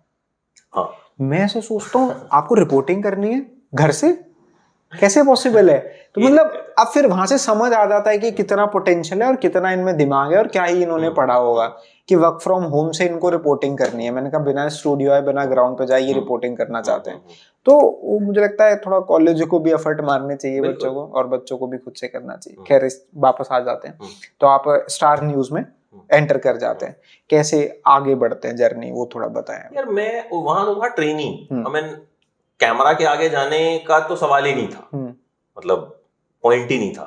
हमें पीछे लगा दिया गया, वही जो बाइट्स काटना, ये वो, लाइब्रेरी से फुटेज नहीं। अब तो डिजिटल हो गया, पहले टेप होती थी, टेप होगी, डंप होगी, ठीक है। हमको कहते थे 1 मिनट में ये फुटेज चाहिए, उस 1 मिनट में आपको लाइब्रेरी में चढ़ के जाना है, टेप ढूंढनी है, लेके आना है, इंजेस्ट करानी, कटवाना है। पॉसिबल नहीं होता था, बट प्रेशर इतना होता था, ठीक है। तो ठीक है, स्टार्ट हुआ, फिर वहीं पे एक शो शुरू हुआ, 10:30 बजे एक शो हुआ करता था फिल्म का, मैंने वो बनाना शुरू किया धीरे धीरे। मतलब ऑब्वियसली मैं एक ट्रेनी था, मेरे ऊपर प्रोड्यूसर, सीनियर प्रोड्यूसर्स हुआ करते थे, बट मुझे शौक था कि कुछ करूं, तो मैंने अपना वॉइस ओवर करके दिखाया। तो मुझे कहा नहीं अभी और आप प्रैक्टिस कीजिए, फिर मैंने और दिखाया, मतलब मैं लगा रहा, मेरा वॉइस ओवर अप्रूव हुआ, तो बड़ा खुश, पहले लगता था अच्छा स्टार न्यूज पे आपका वॉइस ओवर चल रहा है भाई साहब, मतलब एक अलग ही खुशी होती थी। फिर मैंने अपना P2C करके दिखाया, तो अप्रूव हो गया। एक शो चलता था 24 घंटे 24 रिपोर्टर, अच्छा, हाँ, जिसमें 24 लोग होते थे, एक एक करके करते थे। तो मैं उनके पास जाता था कि मेरे को PTC से, अबे अभी तो आए हो तुम, हम 3 साल से थोड़ा सीखो फिर अभी देंगे तुमको, रुको। ठीक है भाई। एक दिन ऐसा हुआ कि क्राइसिस हो गई, भाई कोई था ही नहीं, और PTC अर्जेंट था, 10 बजे शो जाना था, 9:30 बज गए। तो फिर किसी की नजर मेरे पे पड़ी। बता दीजिए, P2C पीस टू कैमरा क्या होता है? कैमरा होता है कि जो कैमरे के आगे रिपोर्टर खड़ा होके जो बोलता है ना, लास्ट में, जैसे NDTV में कमाल खान हुआ करते थे, उनके P2C बहुत फेमस होते थे। उनके P2C को हम स्टडी करते थे कि यार मतलब उनके P2C के लिए उनकी रिपोर्ट देखी जाती थी, ठीक है। तो वो P2C होता है, जो आजकल थोड़ा कम हो गया है, लेकिन टीवी पे होता है वो, जिसमें लास्ट में रिपोर्टर बोलता है ना, मैं अमित भाटिया कैमरामैन फलाने फलाने के साथ दिल्ली। आजकल कुछ लोग क्लोजिंग कह देते हैं इसको, क्लोजिंग कह देते हैं, कुछ कहते हैं। हालांकि P2C कई तरह का होता है, ओपनिंग P2C, वॉकिंग भी होता है, वो वॉक थ्रू होता है, मतलब ओपनिंग P2C जिससे शुरू होता है, मिड PTC जो पैकेज के बीच में आता है, एंड PTC जो लास्ट में आता है। तो उस वक्त फिर किसी ने कहा कि अरे ये भी तो है, तब से मेरा PTC जो शुरू हुआ कैमरे पे, अच्छा लगा, बहुत बढ़िया लगा। पहला ही PTC, चाय की कोई खबर थी, अच्छा, तो चाय का मैं वैसे ही बहुत शौकीन हूँ, तो वहां से शुरू हुआ। तो फिर उस शो में रेगुलर होने लग गया। अब उस वक्त मजा आता था बहुत, लोग देखते थे कि भाई, अच्छा उस वक्त टीवी पे आना बहुत बड़ी चीज थी। वैसे आप उनका रोहित सरदाना सर को भी जानते ही होंगे, काफी सीनियर जर्नलिस्ट है, खैर अब वो हमारे बीच नहीं है, बट मैंने उनका भी एक इंटरव्यू देखा था, शायद टेड में बात कर रहे थे वो, तो उन्होंने भी कहा था कि वो वीडियो एडिटर की तरह घुसे थे इंडस्ट्री में, बट उन्हें एक दिन अपॉर्चुनिटी मिली। तो मुझे लगता है कि आप लगे रहोगे ना, तो वो अपॉर्चुनिटी कहीं ना कहीं आ जाती है जो आपको आगे ले जाती है। बिल्कुल। तो PTC चलते रहे, उसके इस बीच कुछ कुछ और भी आ जाता था छोटा मोटा, ये शो वो शो में बैठ गए। तो फिर धीरे धीरे मेरा ऑन कैमरा वाला इंटरेस्ट खत्म हो गया। मैं कैमरे के पीछे काम करता था और ठीक था, मतलब मुझे फिर अल्टीमेटली वो एक बार ऐसा पॉइंट आया, अगर वो कहते थे करने के लिए, मना कर देता था, अरे किसी और से करवा लगा, ठीक है। तो वो भी हुआ, वो भी टाइम आया कि मैंने कैमरा छोड़ दिया कि करना ही नहीं है साला, ठीक है। देन मैंने 7 साल यहाँ काम किया एंड मैं चला गया आज तक। वहां पे मैंने एंटरटेनमेंट और जो एक एस्ट्रोलॉजी टीम थी उसको हेड किया। 2-2.5 साल वहां काम किया। मुझे फिर से फोन आया ABP से कि भाई ऐसे ऐसे आप वापस आ जाइए, और मैंने कहा ठीक है, तो मैं वापस चला गया वहां पे। फिर कैमरा के पीछे ही काम करते रहे। फिर अल्टीमेटली डिजिटल का दौर जब शुरू हुआ तो मुझे कहा गया, एक डिजिटल हेड हमारे यहाँ आए, उन्होंने कहा कि भाई आपके पास कंटेंट है तो आप कुछ कीजिए। तो उस वक्त तक मेरा माइंडसेट ऐसा था कि मैं कैमरा के आगे का आदमी नहीं हूं, मैं कैमरा के पीछे का आदमी हूं। तो मैंने उनसे कहा कि जो मेरे बॉस हैं अभी, सुनील गोस्वामी, तो वेरी विजनरी पर्सन, मतलब आई मीन वो नहीं होते तो मैं शायद यहाँ बैठ के मेरा इंटरव्यू नहीं ले रहे होते। तो उन्होंने कहा कि नहीं यार तुम करो। मैंने कहा मैं कहां से करूंगा यार, मतलब मैं तो छोड़ दिया कैमरा वैमरा, ना उस टाइम पे ना पे हम ये रील्स वील्स बनाते थे, कुछ नहीं करते थे तब। इंस्टा 3-4 साल पहले की बात है, ज्यादा नहीं है। हाँ, इंस्टा भी शायद 2-3 साल बाद ज्यादा इवॉल्व हुआ है। तो मैंने कहा ठीक है, मतलब मैं उनसे बचता था कि यार अब भी आदमी फिर बोलेगा तुम कर दो। तो फिर अल्टीमेटली मेरी बॉस थी, उन्होंने एक शो शुरू किया कड़क। अच्छा। सबसे पहले दीपिका पादुकोण की फिल्म आई थी छपाक, हमने 3 लोगों ने उसका रिव्यू किया, ऐसी कैजुअल सा, मूंगफली की रेडी पे खड़े होके। अब भाई वो अच्छा लगा लोगों को, अब मुझे लगा हाँ यार मैं भी ठीक ठाक बोल सकता हूँ। तो वो शो शुरू हुआ, ठीक है। तो उसमें मैं रिसर्च मेरे पास अच्छी होती थी, तो मैं कुछ कुछ रिसर्च करके कुछ ज्ञान बांटता था उसमें, ठीक है। तो इतने में फिर इन्होंने कहा कि भाई आप ये शो शुरू करते हैं बॉलीवुड किससे। तो मैंने कहा अच्छा ठीक है। जब वो नहीं माने तो मैं मान गया। तो मैंने 3 लोगों पे रिसर्च करी, सलमान खान और अक्षय कुमार और दिलीप कुमार। तो मैंने कहा अच्छा शूट करते हैं। तो हमने नोएडा में एक बार है, एक्सक्यूज मी बॉस, वहां हम गए, 2 फोन लेके गए थे। तो उन्होंने, वो कैमरामैन थे और मैंने वो शूट किया। और वहां से फिर जो है शुरू हुआ, हमने बॉलीवुड किससे नाम का एक शो शुरू किया जिसमें रिसर्च करके और सितारों की कहानियां बताई जाती थी। तो वहां इंडिविजुअल कैरेक्टर पे बात करते थे। हाँ, इंडिविजुअल कैरेक्टर पे बात करते थे। तो फिर वो सब करते रहे हम। फिर कोरोना आया, वो मुझे कोरोना हो गया फर्स्ट वेव में, जब एकदम खौफ था कोरोना का। तो उसमें हमने डिसाइड किया कि कोरोना डायरीज बनाएंगे, ठीक है। मतलब मैं बहुत परेशान हो गया, तो मुझे मेरे बॉस ने मेरा ध्यान भटकाने के लिए कहा कि तुम कोरोना डायरीज बनाओ, रोज तुम जो करते हो ना उसे शूट करो, ठीक है। तो मैंने वो किया। फिर हमने बाद में उसे कंपाइल करके डाला कि कोरोना पेशेंट क्या करता है, वो पिक्चर भी देखता है। क्योंकि फर्स्ट वेव में ऐसा खौफ था कि भाई कोरोना पेशेंट को उठा के ले जाते हैं तो उसके बाद करते क्या है, घर के बाहर पोस्टर लगा देते थे। तो उससे मुझे अच्छी खासी एक थोड़ी पॉपुलैरिटी मिली, लोग मेरे साथ बहुत सारे जुड़े। जब मैंने वो डाला, मुझे पता नहीं का हजारों फ्रेंड रिक्वेस्ट आ गई। तो वहां से मुझे थोड़ा सा एक कॉन्फिडेंस मिला कि हाँ अच्छा ठीक है। और तब तक मैंने नहीं सोचा था कि इंटरव्यूज ये सब कुछ करेंगे। तो मुझे लगा था ये तो मेरे बस की है नहीं, ये तो मुंबई में जो कॉन्टेक्ट्स वाले रिपोर्टर होते हैं वो सब करते हैं। बट अल्टीमेटली हुआ, कार्तिक आर्यन की एक फिल्म आई धमाका, तो हमारे ऑफिस में आया, तो मैंने उसका पहला इंटरव्यू मैंने उसका किया। अच्छा, इट टर्न्ड आउट वेल। उसके बाद फिर धीरे धीरे कहानी शुरू हो गई। कैसे थे, मतलब जैसे जब आपने वहां से शुरू करी इंटरव्यू की कहानी, जैसे आपने पवन जी वाला एक किस्सा सुना है, तो ऐसे कभी कुछ और भी हुआ? हाँ हुआ। अन्नू कपूर का इंटरव्यू किया मैंने। अन्नू कपूर मतलब एनसाइक्लोपीडिया। अन्नू कपूर के आगे कोई बोल नहीं सकता। अच्छा। वो आपको 1 मिनट में चुप करा देते, पढ़ के आया करो, वो उस तरह के हैं। वो शक्ल से भी ऐसे लगता है थोड़े। हाँ, तो अन्नू कपूर का जब मैंने इंटरव्यू किया तो वो बड़े इम्प्रेस हुए। उन्होंने कैमरे पे भी बोला अच्छा एंकर है, क्या पढ़ के आया है, ये है। तो ठीक है जी, वो इंटरव्यू हो गया। 20-25 दिन बाद मुझे फोन आया उनके मैनेजर का, अरे सर बात करेंगे आपसे। अच्छा, मैं बड़ा खुश हुआ। तो उन्होंने फोन पे बात की मुझसे कि बेटा मैं 25 साल में मैंने कोई इंटरव्यू नहीं देखा, बट ये तुम्हारा इंटरव्यू मैंने पूरा देख डाला बैठे, तो बहुत ही बढ़िया।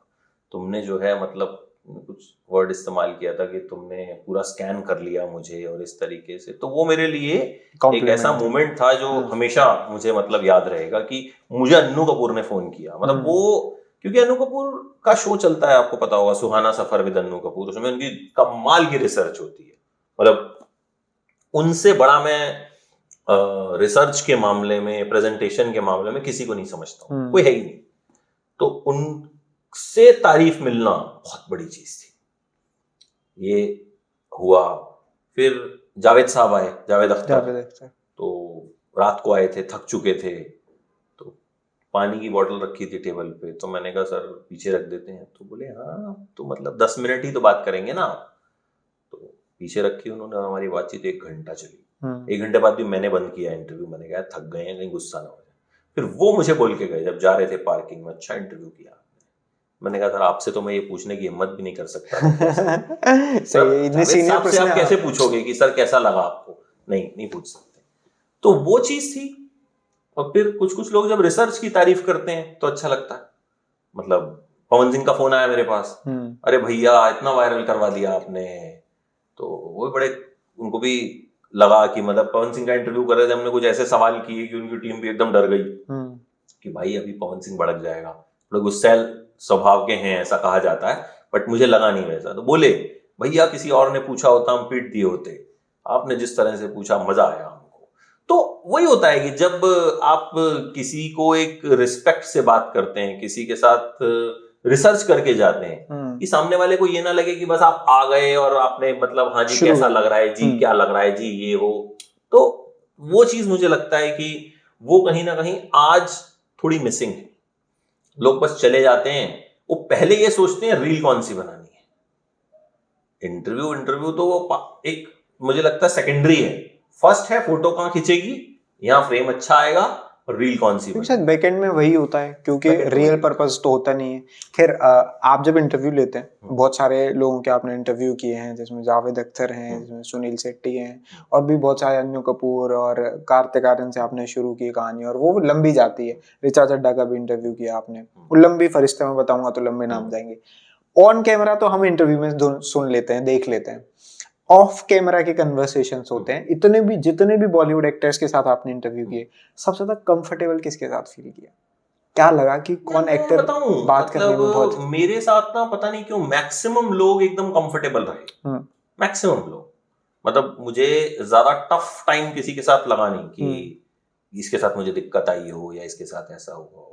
और किसी की ऐसी प्रेजेंटेशन रही जो ऑन स्क्रीन फिल्म में देख के लगता था यार वो बहुत स्ट्रिक्ट कैरेक्टर है या बहुत सख्त होते होंगे, बट जब सामने से मिले और इंटरव्यू किया तो लगा यार अपोजिट है। एक सीरियल आता था साथ निभाना साथिया, कोकिला बेन बहुत फेमस। सख्त सास शायद है नहीं कोई। रसोड़े में कौन था फेमस हुआ था, एकदम रौद्र रूप लगता था। उनके घर गया था मैं। अच्छा। तो उनका एक मीम भी बड़ा वायरल हुआ था, रसोड़े में कौन था। ठीक है, राशि। तो हमारी सीनियर है चारुल मलिक, वो ले गई थी, उनकी दोस्त है वो।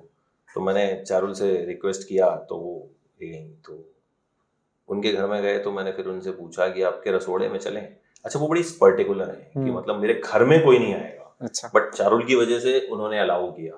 और वो बिल्कुल ऑपोजिट है, मतलब स्ट्रिक्ट हैं, लेकिन उनका ये है कि अगर आपने उनको इम्प्रेस कर दिया या आपको उनको लगा कि नहीं ये बंदा जो है जेन्युइन है, तो वो खूब उन्होंने मतलब अच्छे से इंटरव्यू दिया। फिर बाद में उनका फोन आया मेरे पास कि मतलब बहुत ही अच्छा लगा मुझे, और ये वो बहुत उन्होंने लंबी बातचीत की। और मतलब वो बिल्कुल ऑपोजिट लगी मुझे अपने नेचर के नहीं, कैरेक्टर के जो टीवी पे दिखता है।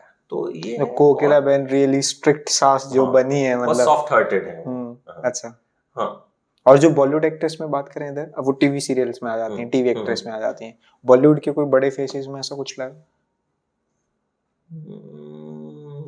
कि मतलब जैसे दिख रहे हैं वैसे नहीं? मतलब जैसे हमने स्क्रीन पे देखा है, हम जैसे स्क्रीन देख के कर लेते हैं ना कि ये ऐसे हैं या ऐसे हैं। आलिया भट्ट का जैसे शुरू में एक इमेज बनाया गया था कि वो बेवकूफ हैं, उन पे मीम बना दिए गए थे, बट आलिया भट्ट एक्चुअल में बहुत समझदार है। अच्छा। मतलब मैं उनसे जब मिलता हूँ मैं ये बोलता हूँ आप पहले ज्यादा समझदार हो गए। She is very sharp, she is very मतलब calculative in her replies, very logical in her replies. Alia Ranbir दोनों बहुत स्मार्ट है। तो मतलब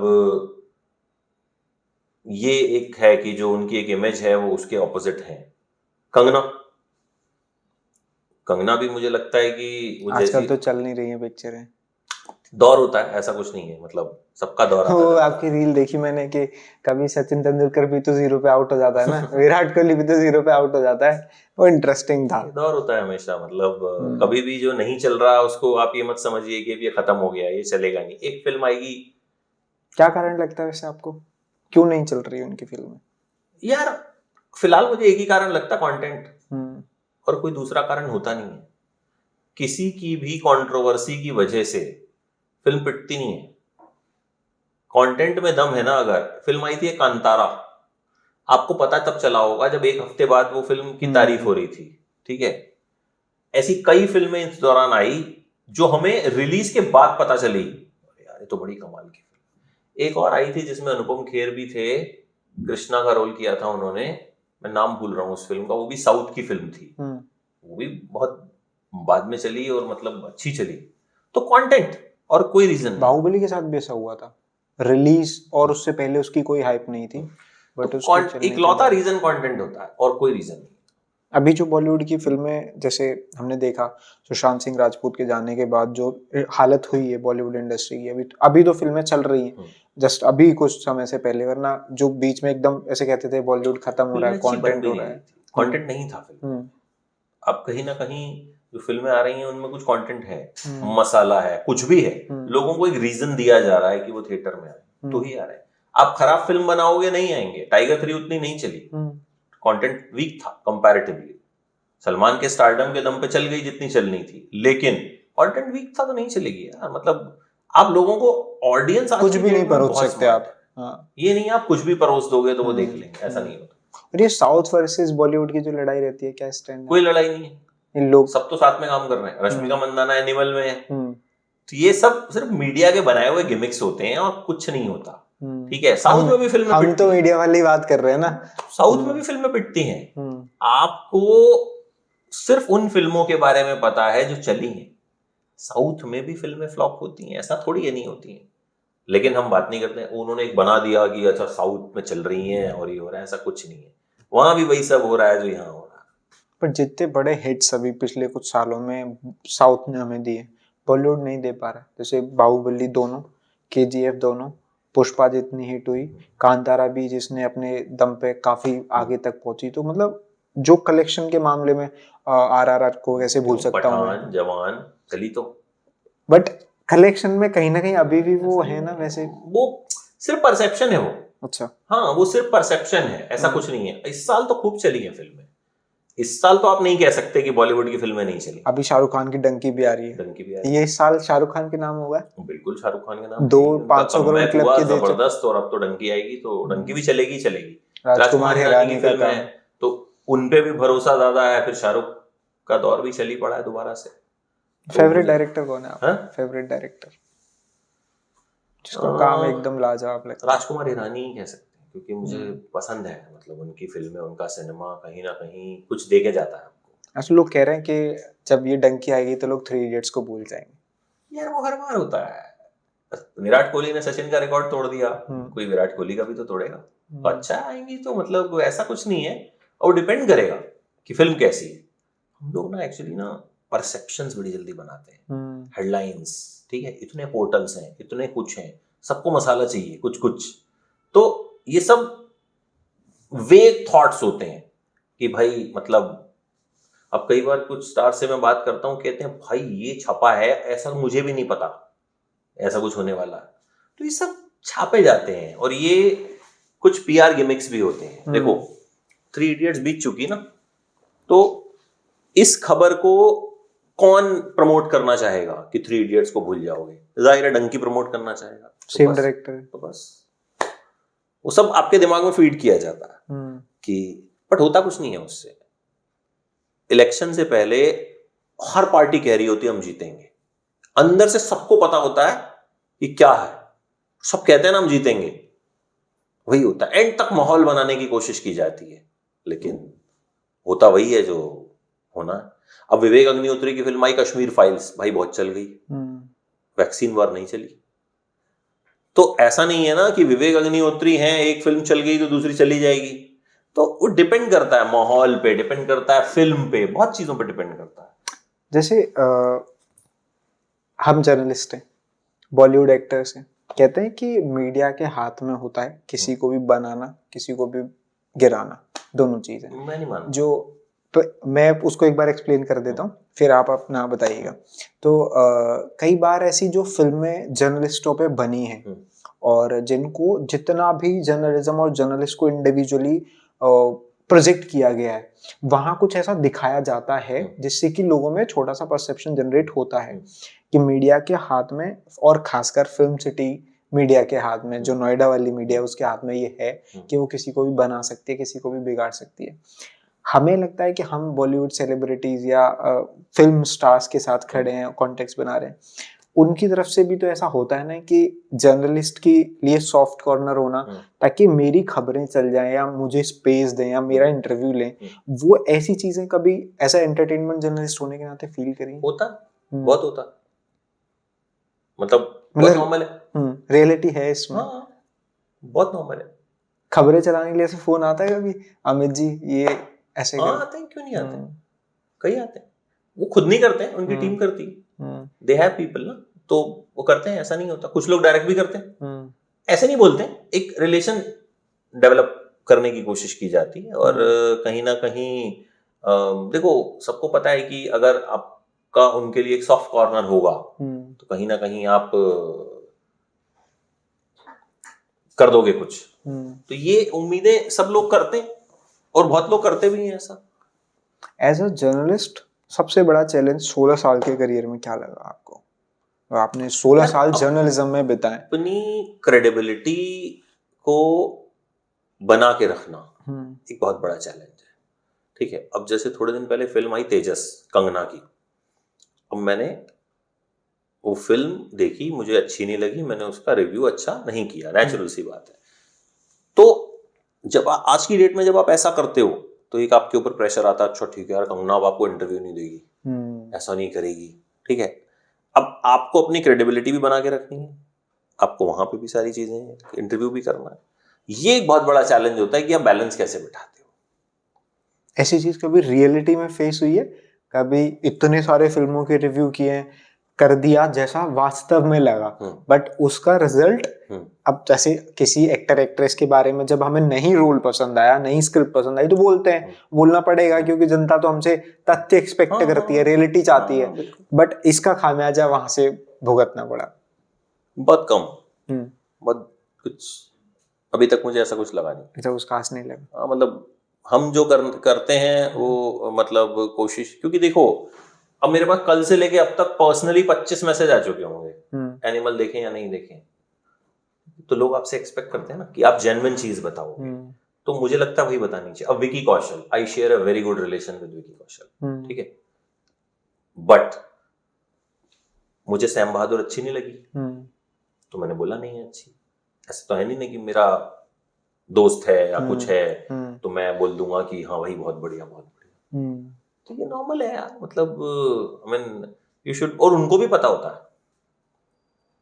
अब मुझे विकी कौशल मिले जब पिछली बार, तो सीधे क्या बोले, यार तुम्हारा वो सरदार उधम सिंह का रिव्यू बहुत शानदार था यार, मुझे ऐसा लगा तुमने उस फिल्म को बहुत फील किया। 1.5 साल पहले वो फिल्म आई थी कोविड में, ठीक है। उसके बाद विकी की एक और फिल्म आई थी जिसका मैं बैंड बजा चुका था, उन्होंने वो भी रिव्यू देखा होगा, लेकिन उन्हें उधम सिंह याद रहा, उन्होंने कोई गिला शिकवा नहीं किया मुझसे। तो एक्टर्स को भी पता होता है हम क्या कर रहे हैं, ऐसा नहीं कि उन्हें नहीं पता होता, they know what we are doing. और वो इस चीज को लेके कोई नाराजगी नहीं पालते हैं बहुत ज्यादा। नुसरत भरूचा है, उनकी एक फिल्म आई थी छत्रपति, मैंने उस फिल्म को 5 में से -5 स्टार दिए थे, ठीक है। उस फिल्म के प्रोड्यूसर्स के ऑफिस में मेरा रिव्यू स्पीकर पे चल रहा था, मुझे बताया किसी ने, ठीक है, फिल्म ही खराब थी। उसके बाद मैं नुसरत के घर भी गया, मैंने पूछा उनसे, मैं कहा इंटरव्यू देखती हैं? कहती हाँ। मैंने कहा मेरा पिछले वाला देखा था। तो सामने जो उनकी टीम की बंदी बैठी थी वो क्या क्यों मजे ले रहे हो, ठीक है। तो ऐसा नहीं, उनको सब पता होता है। देखो सबको सब, आप अगर एक वीडियो बनाओगे ना, आप आज मेरा इंटरव्यू ले रहे हो, ठीक है, इसके बाद आपको पता है वो कैसा हुआ कैसा नहीं हुआ। आपने उससे पहले 4 लोगों का इंटरव्यू लिया होगा पॉइंट ऑफ व्यू में, तो आप कह सकते हो कि अच्छा यार ये 2 इंटरव्यू तो अच्छे हुए थे, इसमें कुछ कंटेंट नहीं निकला, हमें पता होता है, ठीक है। तो उनके लिए नॉर्मल है ये, ठीक है। हम वो बेसिकली जो पीआरस होते हैं, जो उनकी टीम के लोग होते हैं, उनका काम है, नहीं यार हेडलाइन ठीक करवा दो, नहीं यार ऐसा ठीक करवा दो। अब मेरे पास कई बार फोन आता है, जैसे हम लिख देते हैं कि 5वें दिन तो इस फिल्म ने दम तोड़ा, ठीक है, फोन आता है, अरे सर ये हेडलाइन वो कर दीजिए, तो हम कहते हैं अच्छा और हार्ड कर देते हैं इसको, ठीक है। तो ये होता है, ये पार्ट एंड पार्सल है, you have to balance that.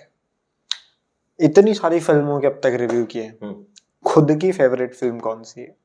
यार मेरी खुद की ऐसी कोई फेवरेट है ही नहीं, मतलब मेरी फेवरेट चेंज होते रहती हैं टाइम टू टाइम। हाँ, अभी कौन सी फेवरेट है?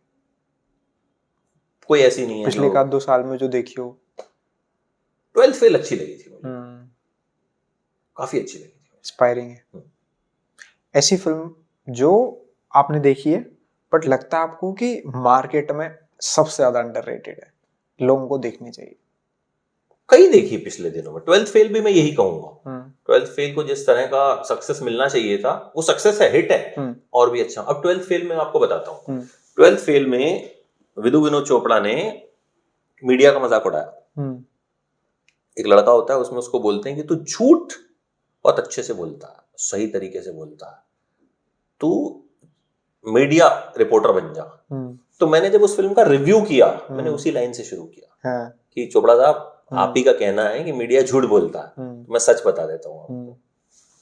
तो ऐसा नहीं, हम भी ले लेते हैं मजे कि भाई ठीक है ऐसा नहीं है, आप हो, हम भी कर सकते हैं, सबको पता होता है, इसलिए दे टेक इट स्पोर्टिंगली। अभी इसी चीज से रिलेटेड एक रील भी वायरल हुआ था, शायद चित्रा त्रिपाठी जी के शो का था। कोई शायर थे, पता नहीं कवि थे, बट उन्होंने बोला कि जब पत्रकार हैं तो मुझे झूठ बोलने की क्या जरूरत है। तो ऐसी चीजें चलती रहती हैं खैर मार्केट में, ऐसा कोई बहुत बड़ी चीज नहीं है, मतलब मुझे लगता है तो होता भी रहना चाहिए थोड़ा बहुत, ठीक रहता है। जितने भी पर्सनालिटीज के इंटरव्यू किए, सबसे अच्छा एक्सपीरियंस किसके साथ था बात करने का? यार एक को चूज करना तो बड़ा मुश्किल है, कईयों के साथ अच्छा रहा, जावेद अख्तर साहब के साथ अच्छा रहा, अन्नू कपूर के साथ अच्छा रहा, और कंगना के साथ बड़ा अच्छा रहा मेरा। लोग भले ही कुछ भी गए, मेरे साथ तो बहुत शानदार। कैसी है इन पर्सन? बहुत बढ़िया, बहुत बढ़िया, वेरी नाइस। घूमते बहुत है आप काम को लेके, जर्नलिस्ट होने का फायदा होता है? फायदा भी होता है यार, नुकसान भी होता है। कई बार आपके घर में कोई फंक्शन होता है, आपको जाना है, जाना है तो जाना है, ऐसा बहुत बार होता है। मैंने घर शिफ्ट किया, मैं अपना सामान भी सेट नहीं कर पाया था कि मुझे मुंबई जाना था। मैंने गाड़ी ली, जिस दिन डिलीवरी थी मैं मुंबई में था, मेरे भाई ने डिलीवरी ली। ये सब भी होता है। तो आप घूमते हो, लेकिन कई बार आपको नुकसान भी होता है। और जब आपको काम के लिए घूमना पड़ता है ना, तो फिर वो धीरे धीरे एक्साइटमेंट खत्म हो जाती है। कहीं बाहर जब घूमने गए हो काम करने से, बाहर का कोई आउटडोर, स्टूडियो का नहीं, आउटडोर का कोई ऐसा एक्सपीरियंस जो दिमाग पे एक अलग छाप छोड़ता है? अभी कश्मीर गया था मैं, तो बड़ा शानदार एक्सपीरियंस था। वहाँ बीच मार्केट में हम लोगों ने इंटरव्यूज किए थे। मैंने सोचा नहीं था कि कभी कश्मीर, और इंटरव्यू के बीच में एक पुलिस का टैंक आ गया। अच्छा। वो उतर के हालचाल ले रहे हैं, ये है वो है, मैंने उसे भी इंटरव्यू का हिस्सा बना दिया। वो मेरे लिए बहुत डिफरेंट एक्सपीरियंस रहा था। मतलब नॉर्मल पब्लिक का रिव्यू कर रहे थे? नहीं, एक वेब सीरीज आ रही है तनाव, उसका सीजन 2, उसके एक्टर्स का इंटरव्यू था। वो लोग वहीं शूट कर रहे थे मार्केट में, वहीं हम इंटरव्यूज कर रहे थे। वो मेरे लिए बड़ा डिफरेंट एक्सपीरियंस था। मैंने सोचा नहीं था श्रीनगर में इस तरीके से हम इंटरव्यूज कर सकते हैं। क्या है श्रीनगर का माहौल? अच्छा है? बहुत अच्छा है, बहुत अच्छा है। लोग बहुत अच्छे हैं, एक्चुअल में बहुत अच्छे हैं। मतलब यहाँ तो किसी की दुकान के आगे आप खड़े हो जाओ, भगा देगा आपको। वहां खड़े हो गए इंटरव्यूज कर रहे हैं भाई, लेकिन कोई दिक्कत नहीं है, सब कोऑपरेट कर रहे हैं। अच्छा, मतलब कनेक्ट फील कर पाते हैं वो, मतलब बाहर से जो लोग आते हैं उनके साथ, और शांति वाला जो फैक्टर रहता है? बिल्कुल बिल्कुल बिल्कुल। अनुपम खेसर के साथ कभी बैठना हुआ? बहुत बार। कैसे हैं? शानदार आदमी। अनुभव झलकता है बातों में, मतलब जैसे वो पर्सनल सीखने को में? बहुत ज्यादा, मतलब कई बार इंटरव्यू किया मैंने उनका, और एक बार तो बहुत उनका प्रोफाइल इंटरव्यू भी किया। तो वो भी मेरी रिसर्च से इम्प्रेस हुए। उन्होंने बोला मैंने पहला प्ले किया था, मैंने उस प्ले का नाम बताया उन्हें, तो वेरी इम्प्रेस। तो वो काफी कुछ सिखाते हैं आपको, तो उनके साथ तो है। पूरे इंडिया को हंसाने वाले कपिल शर्मा से भी मुलाकात हुई? मेरी हुई मुलाकात। कैसा था? बहुत बढ़िया था। आप वो आपकी वीडियो देखी मैंने, कैसा लग रहा है आपको हमेशा? आपने कभी सोचा था कि आपको हमेशा बैठने का मौका मिलेगा? तो कैसा लगता है मतलब जब हम उन लोगों को जिनको लोग देखते हैं बड़ी तादाद में, जब हम बैठते हैं तो इंटरव्यू की तरह भी बातें होती हैं, वहां कैसे व्यक्ति अच्छा लगता है, लेकिन ना एक चैलेंज ये होता है कि भाई इस इंटरव्यू में से निकलेगा क्या। जैसे प्रियंका चोपड़ा का इंटरव्यू था, ठीक है, मुंबई में किया था मैंने, उनकी एक वेब सीरीज आई थी सीटाडेल। अब वो इंटरव्यू इंटरनेशनल स्टैंडर्ड्स के हिसाब से हुआ था। 8 मिनट, आपको 8 मिनट दिए जाते हैं, सामने घड़ी चल रही है, ठीक है, 8 मिनट बाद आपका इंटरव्यू बंद कर दिया जाएगा, मतलब बीच में आ जाएंगे वो। डेडलाइन है, घड़ी चल रही है सामने। आप ये नहीं कि हाँ ये वो जैसे हमने कहा 1 घंटा सवा, नहीं, 8 मिनट मतलब 8 मिनट।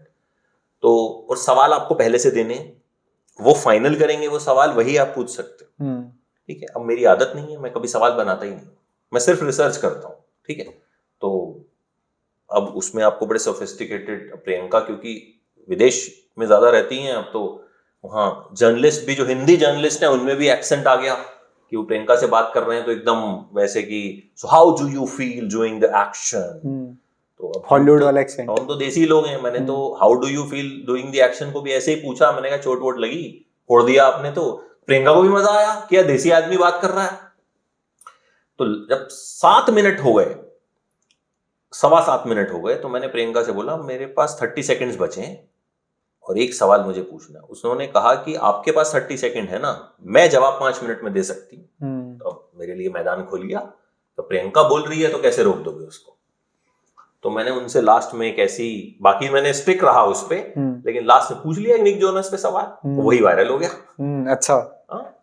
तो कई बार आपको आर्टिस्ट को इतना कंफर्टेबल कर देना होता है ना कि भाई आप कुछ, अब विद्युत जामवाल से मेरी बड़ी अच्छी दोस्ती है, ठीक है, उनका एक होटल में मैंने इंटरव्यू किया, हम बात कर रहे हैं, मजा आ रहा है, वो इतने में पीआर आया बीच में कि उनके आते हैं ना 10 मिनट बाद 15 मिनट बाद, तो विद्युत ने डांट दिया, क्या बैठो आराम से वहां पे, I am enjoying the interview. उसमें आप कुछ कर नहीं सकते ना, फिर आप बात कर रहे हो, आर्टिस्ट को मजा आ रहा है, बात कर रहे हो, तो वो मुझे लगता है कि आपके ऊपर डिपेंड करता है कि आप उसको कितना कंफर्टेबल फील करा देते हो। कंगना से बात करना आसान नहीं है, आपको कंगना के लेवल पे जाना पड़ेगा, ठीक है। सबसे पहले अगर आप किसी का इंटरव्यू कर रहे हो ना, आप ये मत सोच के जाओ ग्रिल कर दूंगा आज तो भाई इसकी ले लूंगा, होता ना आप, मतलब हमारे अंदर ना वो आत्मा आ जाती है जो नहीं। अगर आप किसी को ग्रिल करने के मुद्दे से जाओगे ना, आप ग्रिल कर ही नहीं पाओगे। आप पहले उससे बोतल में तो उतारो, पहले उससे बात तो करो, सही बात, ठीक है। फिर उसके बाद वो आपको सब बताएगा। देखो आर्टिस्ट को भी पता है मुझे किसे कंटेंट देना है किसे नहीं देना, उसे अच्छे से पता है। आप पूछ लो कुछ भी, अगर उसे नहीं देना बोलेगा ही, कुछ मर्जी बोल लो वो नहीं बोलेगा। तो मुझे लगता है कि मतलब थोड़ा सा हमें ये मेंटालिटी भी छोड़नी चाहिए कि आज से ग्रिल कर देंगे भाई, आज तो मतलब बैंड बजा देंगे, ऐसा नहीं सोचना चाहिए। आपने किसी को इंटरव्यू के लिए बुलाया है, उसकी रिस्पेक्ट करो ना, ऑब्वियस। ये थोड़ा प्रॉब्लम है आजकल। जैसे हम एंटरटेनमेंट सेक्टर में काम करते हैं, फिल्में देखते हैं, रिव्यू करते हैं, हमें डायरेक्टर एक्टर सबसे उम्मीद होती है अच्छा कंटेंट लेके आए, बढ़िया लोगों को सर्व करें। जब हम रिव्यू कर रहे हैं, हम बना रहे हैं, तो हमारी ऑडियंस को भी हमसे उम्मीद है कि हम अच्छा कंटेंट लेके आए। वो प्रेशर को कैसे डील करते हैं कि यार वो होता है, हर इंटरव्यू में होता है। मैं हर इंटरव्यू से पहले नर्वस होता हूँ आज भी। मुझे मतलब मेरे दिमाग में चल रहा होता है यार कैसा होगा कैसा नहीं होगा, क्या होगा क्या नहीं होगा। और मुझे लगता है वो हमेशा रहना चाहिए, क्योंकि अगर आप ये सोच लोगे ना कि अरे हम तो मतलब यार हम तो कर ही लेंगे, तो उससे नहीं होता है। कुछ बेहतर सर्व करने की होड़ अपने आप से हमेशा रहनी चाहिए, बिल्कुल रहनी चाहिए। आज कंटेंट क्रिएशन की भी दुनिया शुरू हो गई है इंस्टाग्राम पे, वो प्रेशर भी इंडिविजुअल पर्सनैलिटी पे फील होता है कि बनाना है अलग से, इतर चैनल से इतर बनाना। बिल्कुल होता, क्यों नहीं होता कि आपको कुछ ना कुछ अपने ऑडियंस को सर्व करते रहना पड़ेगा, तभी वो आपके साथ जुड़े रहेंगे। और इंस्टाग्राम का तो ऐसा है ना, आपने कुछ नहीं डाला आपके फॉलोअर कम होने शुरू हो जाते हैं, एक ये अलग प्रेशर रहता है। ये अलग प्रेशर। प्रॉब्लम ये है कि आज की डेट में ना बहुत ही अनफॉर्चुनेट है कि आपको आपके इंस्टाग्राम से जज किया जाता है। आप कितने बड़े आदमी हो या कितने टैलेंटेड हो, आपके अरे यार कई लोग नहीं पोस्ट करते, कईयों के 50 फॉलोअर हैं, भाई नहीं पसंद है उसको, लेकिन इसका मतलब थोड़ी आदमी टैलेंटेड नहीं है। और कईयों के मिलियंस में फॉलोअर्स हैं, but doesn't mean they are talented. ये एक अनफॉर्चुनेट सी चीज है, लेकिन क्योंकि अब हम इस फील्ड में हैं तो कहीं ना कहीं वो प्रेशर तो रहता है। आने वाले समय में ये प्रेशर बढ़ेगा, कम होगा? बढ़ेगा ही बढ़ेगा, अभी बहुत है, बढ़ेगा ही, कम तो नहीं होगा। आने वाले टाइम में शादियां भी इंस्टाग्राम प्रोफाइल देख के जज हो रही है इतने फॉलोअर है तो करेंगे, नहीं तो नहीं करेंगे। एक अभी थोड़े दिन पहले वायरल तो हुआ था एक लड़की का कि need a groom who can make Instagram reels with me. अच्छा, ये बहुत वायरल हुआ था एक लड़की का, वो ऐसे लड़के से शादी करना चाहती है जो इंस्टा रील्स बना सके उसके साथ। ये डिमांड आनी शुरू हो गई है ऑलरेडी। इंस्टाग्राम वालों को अपना सेक्शन लगा देना चाहिए साइड में, मैरिज के लिए भी है, ऐसा सा लगता है। लास्ट क्वेश्चन ले लेते हैं। मीडिया में हमेशा, हम वो बीट पे नहीं जा रहे हैं, मैं सेक्शन मीडिया इंडस्ट्री पे जा रहा हूँ, हमेशा ये रहता है कि आपको वो आज़ादी नहीं मिलती है जो आपको चाहिए या जो आप करना चाहते हैं एक्चुअल मीडिया इंडस्ट्री के अंदर जब हम काम करते हैं। आपका क्या स्टैंड है इस पर? मुझे ऐसा कभी फील नहीं हुआ खुद पर्सनली कि ऐसी आज़ादी नहीं मिली, हमें तो आज़ादी है। अगर कोई फिल्म खराब है तो हम उसको खराब बोलते हैं, अच्छी है तो अच्छी बोलते हैं, हमें कोई फोन करके नहीं बोलता कि इसको अच्छा बोल दो, ये खराब थी, कभी नहीं हुआ आज तक ऐसा, कभी नहीं, मेरे साथ वो चीज फील नहीं करी। नहीं। कब नहीं होता है ऐसा और कब होता है? क्या, कैसा? ये कि अगर हमें, मतलब शायद ये रूमर है तो ऐसा होता भी होगा कि हमें ऊपर से फोन आ रहा है, आप इसको ऐसे नहीं कर सकते, बट मैं जिस बीट में हूँ उसमें मैंने कभी महसूस नहीं किया। अच्छा, हाँ, एंटरटेनमेंट में मैंने कभी महसूस नहीं किया, तो ये आपको वही बता सकता है जिसने महसूस किया। तो शायद काम के लिए अपना 100% देना एक अवेलेबिलिटी देता है, एक फ्रीडम देता है कि आप बेहतर चीज सर्व कर रहे हैं और 100% नॉन बाइज माइंड से कर रहे हैं कि आपको नहीं है, जो आपको लगा है तो लगा है कि ये वाला सेक्शन वीकर था, ये अच्छा हो सकता था, तो आप वही बोल रहे हैं, तो शायद ये चीज कम होती है। फिर सोच ऐसा होता।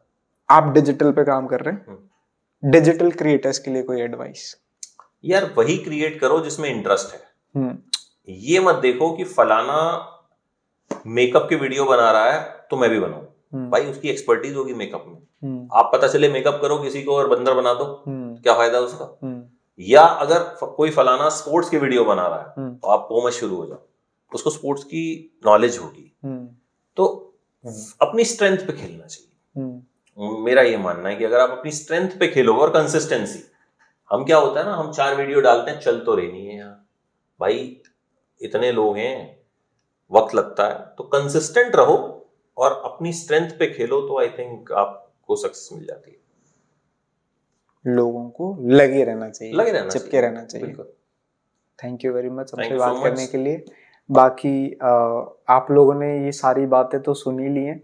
फिल्म देखना आपके लिए सिर्फ एंटरटेनमेंट हो सकता है, मगर कुछ लोगों के लिए ये काम होता है, जिम्मेदारी होती है, उसके बारे में आपको बताना, उसके पहलुओं पे डिस्कस करना, कहाँ अच्छा था कहाँ बेकार था, ये एक जिम्मेदारी भी है, जिसको हमारे साथ जो मौजूद थे अमित भाटिया सर, उन्होंने बखूबी निभा रहे हैं, और हम देख रहे हैं उनके रिव्यूज, आप देख रहे हैं, और पसंद भी आती हैं ऐसी सारी चीजें जब कोई बिल्कुल 100% कहीं ना कहीं किसी भी तरफ ना झुक के आपको सीधे वो बताता है जो वो दिल से फील करता है उसको देखने के बाद, और ऐसी चीजें जब होती हैं तो लोगों को पसंद भी आती हैं। बाकी पीओवी की सीरीज में अलग अलग लोगों से आपका मिलना होता रहेगा। हमारे साथ जुड़े रहिए, चैनल को सब्सक्राइब कर दीजिए, वीडियो को शेयर कीजिए, और अगर कोई भी बात पसंद नहीं आई है, अच्छी नहीं लगी है, आपकी नाराजगी है, तो जरूर कमेंट में जाके दर्ज कीजिए, हमें वो भी पसंद है, क्योंकि हम चाहते हैं कि आप हमारी नेगेटिव चीजें हमें बताएं ताकि हम उन्हें आगे से इम्प्रूव कर पाएं, और अच्छी लगी है तो वो जरूर तारीफ भी करें, क्योंकि वो हमें हिम्मत देती है आगे बढ़ते रहने के लिए। धन्यवाद।